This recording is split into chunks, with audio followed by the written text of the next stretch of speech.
బదులుగా ఇప్పుడు కొత్త కాన్సెప్ట్ వచ్చిందంట. అది స్టూడియో హౌస్ అంటండి. స్టూడియో హౌస్ నేను ఫస్ట్ టైమే విన్నాను, కాస్త ఇంట్రెస్టింగ్ గా అనిపించింది. అయితే ఈ స్టూడియో హౌస్ అంటే ఎలా ఉంటుంది, ఒకవేళ మనం ఆ స్టూడియో హౌస్ మన ఇంట్లో కట్టుకోవాలి అంటే ఎంత ఎసెప్టివ్ ఉండాలి, అందులో ఎలాంటి ఫెసిలిటీస్ ఉంటాయి, మనకు అనుగుణంగా ఉంటుందా లేదా మనమే దానికి అనుగుణంగా మారాలా, ఇలాంటి చాలా డౌట్స్ నాకు వచ్చేస్తున్నాయి. అందుకే సుధాని అడుగుతాను, అసలు ఈ స్టూడియో హౌస్ అంటే క్యా హై అని.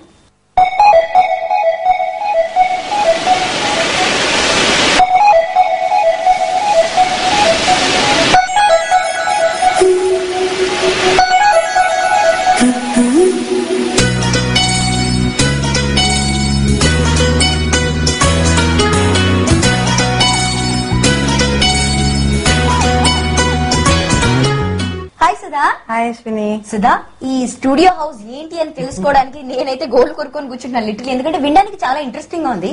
అసలు మనం మన ఇంట్లో ఈ స్టూడియో హౌస్ ని కుదుర్చుకోవచ్చు అంటారా? మన ఇంట్లో అని కాదు, జనరల్ గా ఏంటంటే కాస్ట్ ఫ్యాక్టర్స్ చాలా హై రేంజ్ లో వెళ్ళిపోతే సో అపార్ట్మెంట్స్ ఎవరైతే అఫోర్డ్ చేయలేరు, జనరల్ గా ఈ కాన్సెప్ట్స్ బాంబేలో ఢిల్లీలో నడుస్తూ ఉండింది. సో ఇప్పుడు హైదరాబాద్ లో కూడా కాన్సెప్ట్ వచ్చేసింది. జస్ట్ బికాస్ ల్యాండ్ వాల్యూస్ అంత కాస్ట్ ఫ్యాక్టర్ ఎక్కువ అయిపోతున్నాయి కాబట్టి మనకి స్టూడియో అపార్ట్మెంట్స్ ఇంట్రడ్యూస్ అయ్యాయి. స్టూడియో అపార్ట్మెంట్స్ అంటే ఏం లేదండి, instead of having 2 bedrooms 3 bedrooms 4 bedrooms house apartments ఎవరైతే అఫోర్డ్ చేయకుండా లేకపోతే అంత పెద్ద ఇల్లు అవసరం లేదు మెయింటెనెన్స్ అనుకున్న వాళ్ళు కూడా స్టూడియో అపార్ట్మెంట్స్ ని జనరల్ గా ప్రిఫర్ చేస్తారు. అంటే దీనికి మామూలు ఇంటికి ఉండే తేడా ఏంటి? మన మామూలు ఇంటికి దానికి తేడా వచ్చేటప్పటికి ఏంటంటే జనరల్ గా మనకి ఏంటంటే kitchen, bedrooms, living room, drawing room, home theatre room, puja room అని సపరేట్ గా డివైడ్ అయ్యి ఉన్నాయి. స్టూడియో అపార్ట్మెంట్ లో మీరు నమ్మరండి, ఎంటర్ అవుతూనే like drawing room, bedroom, kitchen, bathroom అంతా ఓపెన్ లోనే ఉంటుంది అనమాట. We will not have too much of privacy.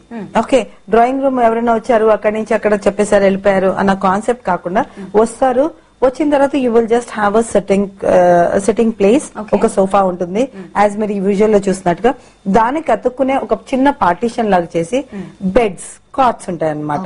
Okay, so that ఏంటంటే cot is almost like open అనమాట, ఓపెన్ పార్టీషన్ లాగా ఇచ్చి అక్కడ ఇప్పుడు దీనికి ఏంటంటే డ్రాయింగ్ రూమ్ ఎదుర్కొంటే ఒక చిన్న kitchen is also maybe 5x4 అలాగనమాట.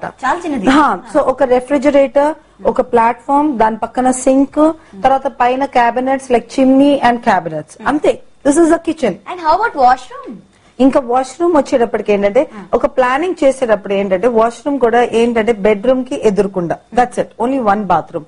ఆ బాత్రూమ్ ఎదురుకుండా ఒక cupboard, that's it. So this is what is a studio apartment. So ఇక్కడ ఏంటంటే if a family is done like ఇప్పుడు జనరల్ గా ఇది ఏంటంటే కొత్తగా పెళ్ళైన వాళ్ళు కానీ లైక్ వెరీ స్మాల్ ఫ్యామిలీ కానీ లేకపోతే ఎవరికైతే బడ్జెట్ కన్స్ట్రెంట్ ఉన్న వాళ్ళు కానీ it's like open kind of thing. But you know doubt ఇదేంటి కబర్డ్స్ ఉంటాయి, లైక్ మనకి ఒక ఇద్దరికి చాలా అనుకూలంగా చాలా బాగుంటుంది అనమాట స్టూడియో అపార్ట్మెంట్. అండ్ ఇంకోటి ఏంటంటే ఇది ఏరియా అరౌండ్ 300 square feet నుంచి ప్లాన్ చేయొచ్చు అనమాట. 300 square feet? Yeah, 300 square feet నుంచి మనం చక్కగా బ్యూటిఫుల్ గా సింపుల్ గా యూ కెన్ ప్లాన్ దిస్ అనమాట. అండ్ ఏంటంటే 300 to 1000 square feet. 1000 లో ఇప్పుడు నో డౌట్ 1500 square feet లో కూడా ఇలాంటివి చేయగలుగుతారు. Since studio apartment is only introduced for a budget constraint, like మరీ ఎక్కువ ఎక్స్పెన్సివ్ కాదు కాబట్టి 300, 500, 600, 800, 1000 అంత లోపల you will have a beautiful studio apartment. And no doubt అండి ఈ మధ్య ఇంకో కాన్సెప్ట్ ఉంది, లైక్ ఇప్పుడు ఎల్డర్లీ, ఇప్పుడు జనరల్ గా ఏంటంటే అందరూ పిల్లలందరూ NRIs like they are just going and settling off in US. So ఇప్పుడు ఏమవుతుందంటే పేరెంట్స్ పెద్దవాళ్ళు అయిపోయాక ఇంతంత పెద్ద పెద్ద ఇల్లు ఉండి వాళ్ళకి మెయింటెనెన్స్ కష్టమవుతుంది. అలాంటి వాళ్ళకి కూడా we're having a kind of concept like this studio apartment. And studio apartments కూడా ఏంటంటే చాలా ప్లాన్ గా కూడా చేస్తున్నారండి. లైక్ యూ కెన్ హ్యావ్, ఇప్పుడు by chance they are not able to work, they are working on a wheel chair. ఇప్పుడు wheel chair మీద depend అయిన వాళ్ళు కూడా వీల్ చైర్ చక్కగా టర్న్ అయ్యేటట్టుగా అలా కూడా ప్లాన్ చేస్తున్నారు. అండ్ నో డౌట్ ఏంటంటే ఈవెన్ కమోడ్స్ అంతా కూడా కంఫర్టబుల్ గా ఉండడం, అండ్ అపార్ట్మెంట్స్ బై ఛాన్స్ ఉంటే ర్యాంప్ ఉండడం, సో దట్ ఏమైనా ఎమర్జెన్సీ ఉన్నా ఏదైనా అయినా like elderly person.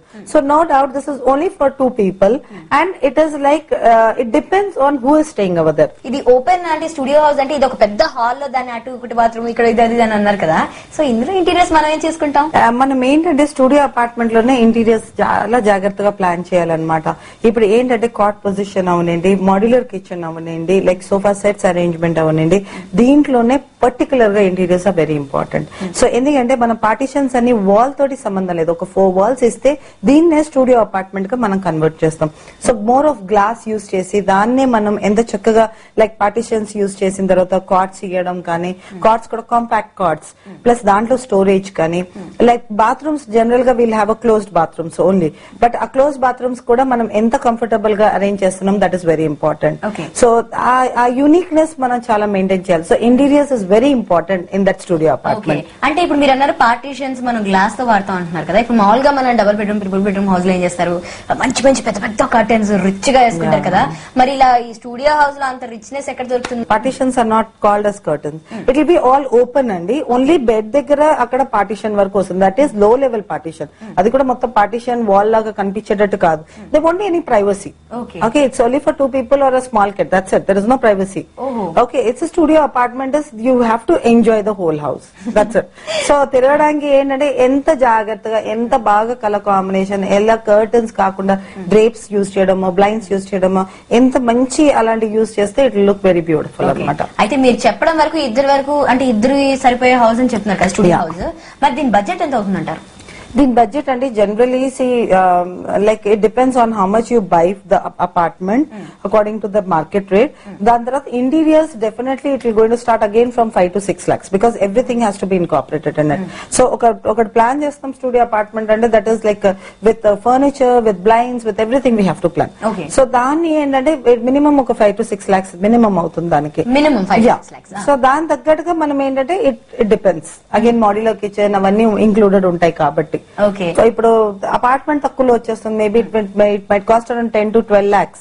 So 10 to 12 lakhs plus 5. So I think everything can come of into 15 lakhs. 15 to 20 lakhs రూపంలో వచ్చేయచ్చు. సో మీరు ఎక్కడ 50 lakhs స్పెండ్ చేస్తున్నారు, ఎక్కడ 20 lakhs స్పెండ్ చేస్తున్నారు? ఇక్కడ కూడా బడ్జెట్. సో